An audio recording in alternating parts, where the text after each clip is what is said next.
You're here! Oh, I'm so glad you finally came. I've been waiting for hours. I was starting to count the tiles on the ceiling just to stay sane.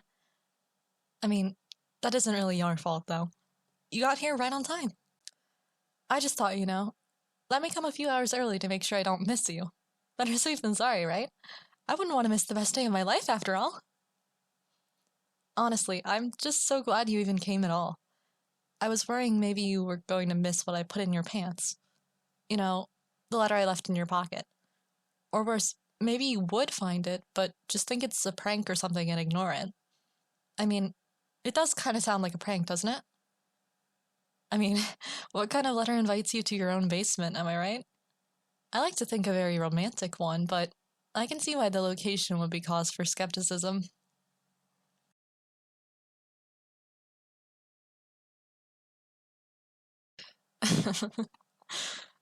Why am I here?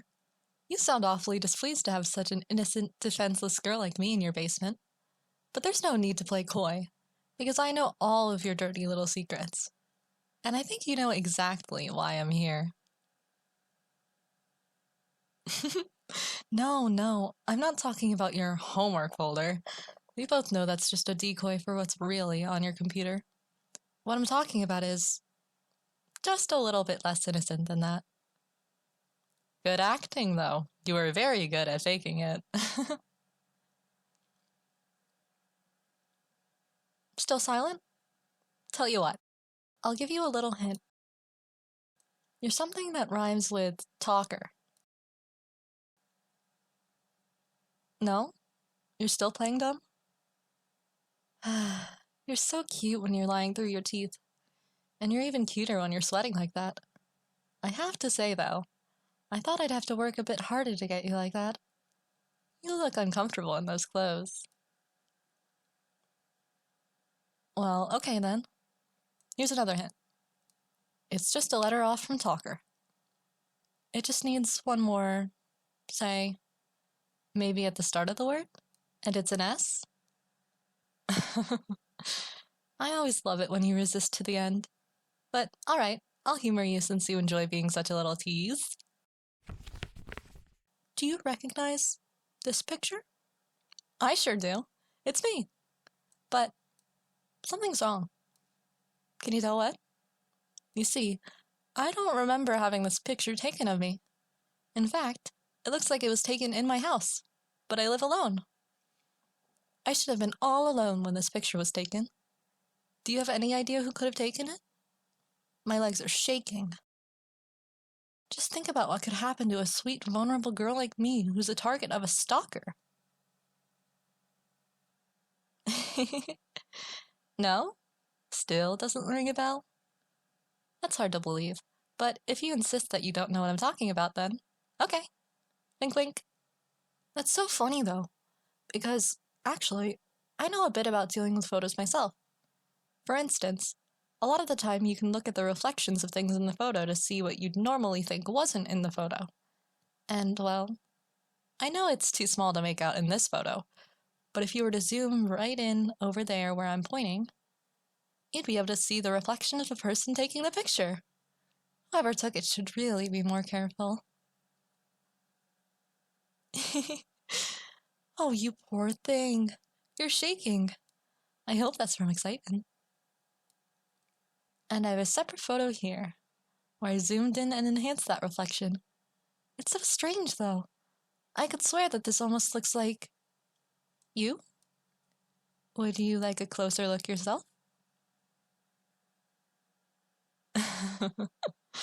You don't have to snatch it. Be careful, I was giving it to you. So, are you still going to pretend to be innocent? Well, if that isn't enough, I also have your journal here. See, look! It has your handwriting and everything. You left it by your open window, so I thought it was a present. It wasn't hard to crawl on through. Well, other than my hips getting a bit stuck. What? Yes, of course. How do you think I knew all about you being a stalker? I'm a bit... well... I like to think of myself as devoted, but obviously I'm a stalker too. I've been watching you for a very long time. Far longer than you've been stalking me for. How did you think I knew all about you and your little antics? And speaking of antics... Whew! You've got quite the collection of antics here in this journal. Following me home every night, going through my laundry. Why, you even collected the candy wrappers that I threw away. And I thought I would be the one handling Chunk in this relationship. Here, I'll read it to you.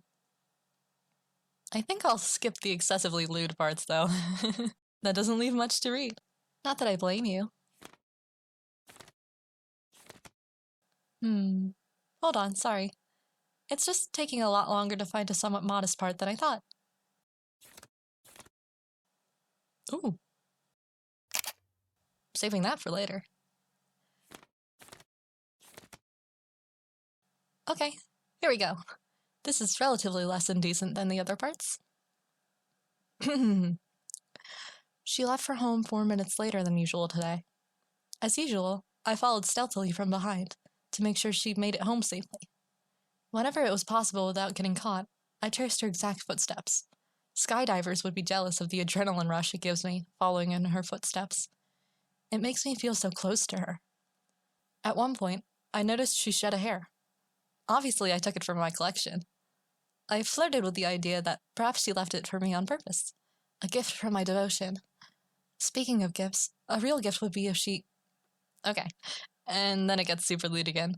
But you get the idea. I'll spare you that part. There's still one part that I had really wanted to read to you, though. Oh, this is it. The poem. It really touched my heart, among other things.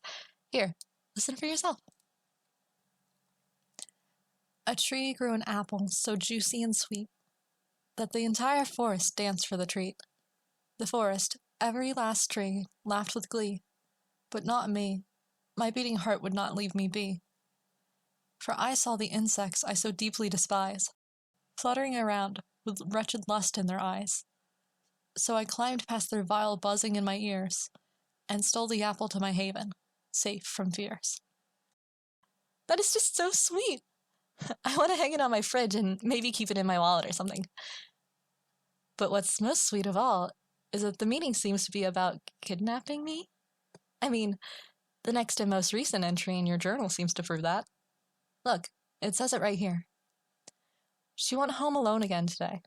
As much as I wanted to stare only at her, I also had to keep watch, because I'm not the only one keeping my eyes on her. There's no shortage of creeps who no doubt want to harm her. I've always tried to give her the distance she needs to be comfortable. I only took a portion of her wrappers, not all of them. I always made sure to only take the laundry she herself was getting rid of, and I've always followed from behind at a respectable distance, even though I want to get closer. But now that distance is too much, and even by her side I won't be able to properly protect and take care of her if she's in the outside world where she can be attacked from so many different directions and avenues. So I'll take her somewhere safe, and my basement is very secure. And that's all you wrote. You know, I never believed in fate until I met you. But now I know we're fated to be together, because I've never felt more validated than you've made me. You see, I actually wanted to kidnap you as well. And I was going to, believe me. But now that I've seen that you feel the same way towards me, that gives me the security I need to make myself more vulnerable, and not have you under lock and key. I still have anxiety about not securing you, about not making sure you're in my basement where no one else can get to you, but I want to make you feel like you've made me feel. I want to show you that you're not alone, that your emotions and desires are completely legitimate. That's why I'm here. I thought I'd save you the trouble of kidnapping me and just meet you in your basement. And show you that I'm okay with being yours. That I am yours.